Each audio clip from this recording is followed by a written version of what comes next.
30啊，腊月29除夕啊，明天就是大年初一，咱们的虎年的开始啊，今天还是牛年的最后一天啊，在这里呢，祝大家新春健康啊，大吉大利啊，希望明年啊大家都能虎虎生风。今天呢本来是周一，但是因为这个春节假期啊，春节假期正好从周一开始，今天是属于休假期啊，所以我的专家门诊停了。这是咱们的日常更新啊，还会继续。今天是回顾2021年啊，就是牛年的这个一些瞬间的回顾吧。今天挑的是一些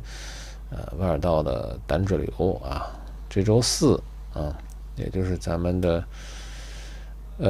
初3吧，应该是正月初3啊，咱们继续更新啊，也是会做一些回顾。假期嘛，因为没有正常的门诊，所以这个就没有素材啊，所以这么新鲜的素材啊，咱们就回顾一些是往期的一些，我个人觉得还行吧啊，相对比较清新一些啊。有些朋友喜欢看这个血腥一点的，但这个东西毕竟公共平台嘛，对吧？这个照顾一下大家的这个感受啊。外耳道胆脂瘤，今天这一期主要是外耳道胆脂瘤啊。今天因为是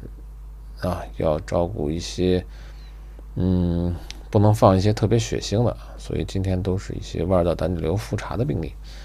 这些都是定期在我这儿做清理的啊。外耳道胆脂瘤啊，它的根本形成原因是外耳道皮肤的自洁功能的下降啊，可能会因为炎症啊，或者是其他的一些结构啊，或者是损伤，种种原因，这个原因不一定很清楚啊。但说实话知道了也没什么用，因为这个功能一旦下降是没有办法自然恢复的啊，没有办法不光是自然恢复，人工也无法修复啊，因为它的皮肤从表面上看上去正常，但是功能不行了啊！不光是外耳道皮肤的功能，包括它的鼓膜的功能也不行，没有这种自洁功能，就是自然将新陈代谢产物排出啊，这个功能没有啊，所以只能靠医生去手动的清理打扫啊，定期的去清理维护。这是外耳道胆脂瘤这个疾病的一个特点啊。如果说之前从来没有就诊过啊，没有医生去明确诊断过，怎么能够发现呢？实际上是自身无法感知到的，因为这个外耳道胆脂瘤它是一个缓慢形成的过程，日积月累啊，就像滴水石穿啊这样的一个形成的一个过程。在早期外耳道还有缝隙的时候啊，自己是没有任何感觉的啊。当到最后外耳道出现完全的堵塞，才会有察觉啊。这个时候呢，在就诊之前，往往也没有特别严重的症状，很多人只是一些轻微的闷堵啊，以为是可能是耳朵里脏东西多了，去医院清理啊。医生的就诊的首诊误诊概率也极其的高，我觉得至少应该在90%以上吧。首诊绝大多数都会被当作叮咛栓塞，这个可能咱们普通人没有感觉啊，自己亲身体会过这个过程的患者会对这个过程记忆犹新啊。刚开始以为是普通的叮咛栓塞，结果到医院以后开了第二液一滴浸泡啊，这是一个常规操作，结果导致了剧烈的这种耳痛啊，反复折腾解决不了，最后才考虑是外耳道胆脂瘤。这是一个绝大多数病例的一个过程啊。这些病例当中呢，又有少数人才会知道这个疾病的本质，知道需要定期的复查，还有更多数人在清理完以后依然不知道耳朵是什么问题啊，因为我们这个专业对这个疾病的认知呢，不足，而且对患者的这个健康宣教也不太充分，很多有时候就是简单的提一句啊，说以后应该定期看一下，有的甚至根本就没有说这句话，然后导致了很多人经历过这个痛苦的过程以后，对于去耳科就诊啊是一个心理阴影，反而更加的不愿意去，直到下一次，因为它会日积月累嘛，一次清理完以后，它短时间之内没有问题，但是在经历过数年的积累过程以后，其中有相当一部分人会导致再次的堆积啊，就像现在这个病例应该是堆积的时间是比较长了，最外侧的这个角化层啊厚度已经非常厚了，虽然它依然会有一些缝隙啊，他本人并没有特别的感觉，但是已经是堵得相当的多了。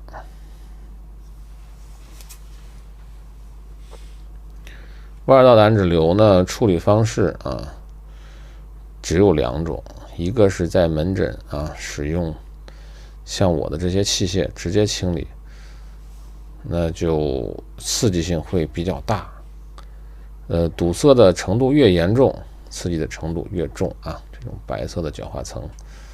有些朋友觉得像脑子，其实真正的脑子还不是这样的啊。因为我们在做耳科显微手术的时候啊，会暴露一部分的脑组织，有的时候能够看到啊。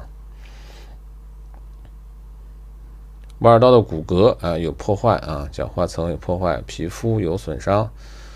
这个病例骨膜还可以啊，外耳道的前壁有一点小血珠啊，底壁的一个大坑。每一个在我这就诊的病例，我都会跟他讲这件事情啊，以后需要终身复查。在前2年的时候啊，回来复查的病人比较少，因为当时处理的患者少。但是这几年啊，慢慢定期复查的人数逐渐增多啊，一个是接触的病人逐渐的量的增加，第二个呢，也是跟反复的我在视频当中，因为其中相当一部分人有的时候经常会看，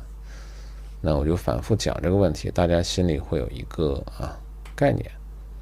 这个跟普通的叮咛栓塞也好，或者是大家认为的耳垢的积累也好，这个完全是2件事啊。它不是一个普通的耳朵的一些所谓的脏东西啊，这种东西是皮肤新陈代谢产物堆积啊，是一种我们叫角化层的东西，需要专业的工具去定期的手动清理。这种情况尽量不要使用第2液去软化啊，因为这种角化的东西第2液的软化效果很差，而且有的时候角化层经软化膨胀以后啊，即便是在没有完全堵塞的情况下，依然会引起明显的这种疼痛感啊。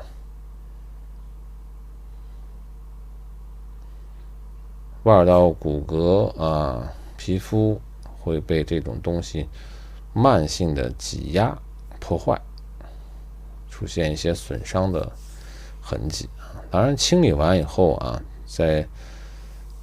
清理过程当中会有一些轻微的不适感。今天回顾的这些都是在门诊的操作啊，没有麻醉的辅助啊。他的疼痛成年人可以忍受，还有些儿童的这个外耳道胆脂瘤啊，但是我查了一下库存，儿童的外耳道胆脂瘤几个都是初次的啊，一个是时间比较长，折腾的时间比较长，第二个呢比较血腥啊，出血比较多，所以以后有机会我们再单独再说吧。今天主要是放一些相对来讲比较的清新一点的胆脂瘤的话，挤压的范围，个人有不同啊，有一些集中在腕尔道的底壁，有一些集中在腕尔道的顶，有一些集中在鼓膜表面啊。像这例就是集中的区域非常贴近于鼓膜啊，紧贴在鼓膜面上。刚开始还以为就是一个棉签加工过的一个丁丁栓塞啊，但是用钩针去挑的过程当中啊，这个感觉硬度啊、韧性明显就跟普通的丁宁是不一样的啊。掀开以后，已经看到了这种闪亮的这种角化层啊。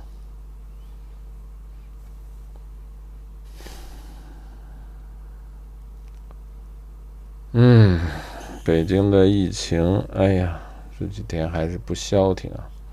今天这个视频实际上并不是31号当天去处理的啊，因为我这个除夕这天也值班，大家看到的这个点我还在医院呢。录制视频的时候是在家里啊，录制旁白。你值班的时候在单位啊，没有相应的这些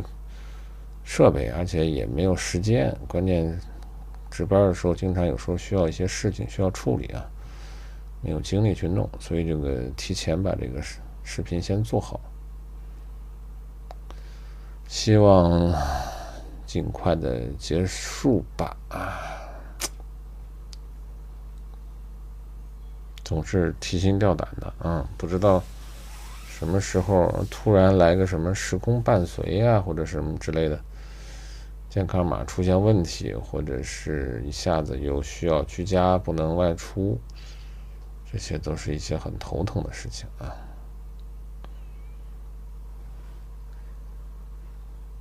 好想回到没有疫情的那个时代啊！现在出门有的时候看到人多，有的人不戴口罩，就觉得特别的不适应。之前这种在人群当中无忧无虑、自由自在呼吸的这种时候啊，真是想回到那个时代。好啊，现在钩针把这个挑了出来啊，紧贴在鼓膜附近啊，腕尔道胆脂瘤白色的角化层。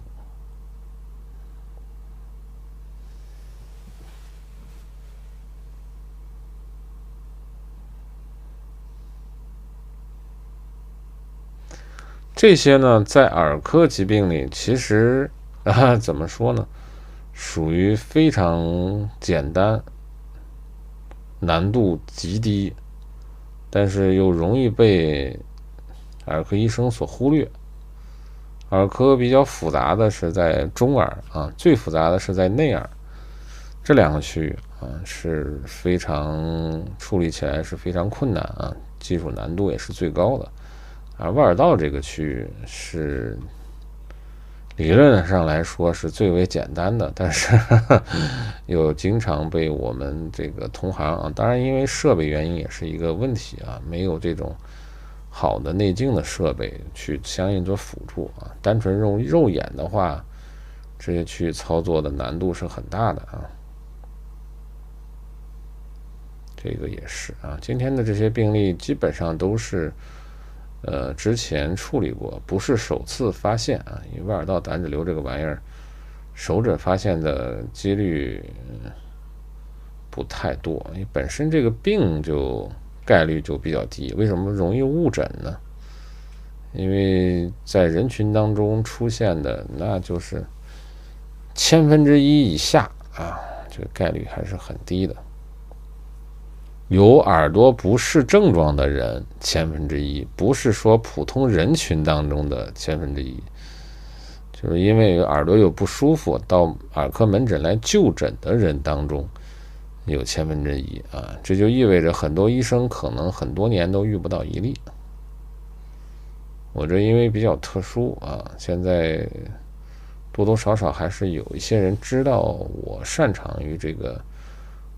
耳科疾病或者是腕尔道的一些疾病啊，所以特意来看，接触的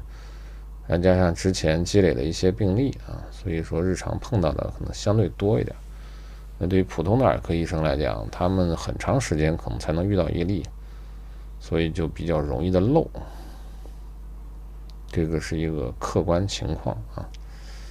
至于这个清理完了以后啊，皮肤的一些轻微的一些损伤痕迹啊，会自然的消退啊，会自然的消退，然后会自然的愈合啊。这个说差了啊，自然的修复，因为我们人体会有很强的这种修复的机能。皮肤啊、上皮组织的损伤修复还是很好的。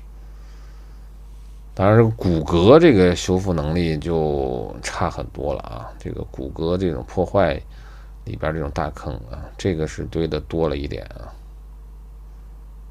这个所以说应该是1年啊，我习惯是1年。当然，如果说自己有内镜的观察啊，有自己相应的观察工具的话啊，根据实际的堆积情况来看，能够更准确一点，因为每个人的情况不一样。之前咱们也说过，有些病例，甚至间隔5、6年里边量都非常少的也有啊，也遇到过。这个老百姓俗称的命啊，咱们医学上提到的个体差异啊，就这种情况，每个人是不一样的。多数情况下1年应该清理了啊。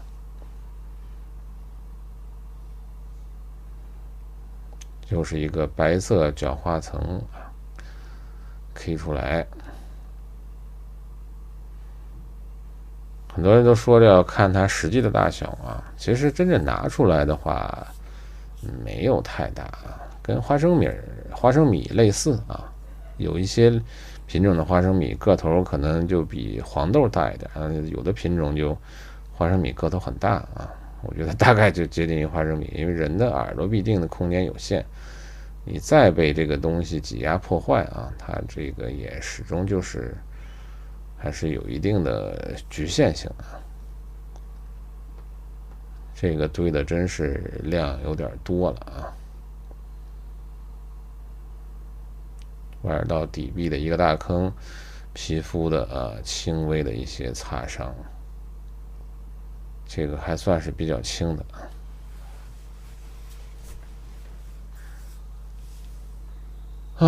值完除夕的班啊，后面就休息了啊，一直到初7啊，正好是周1啊，正常上班。好啊，在此给大家拜个年啊，祝大家新春健康平安，虎年大吉大利，谢谢大家。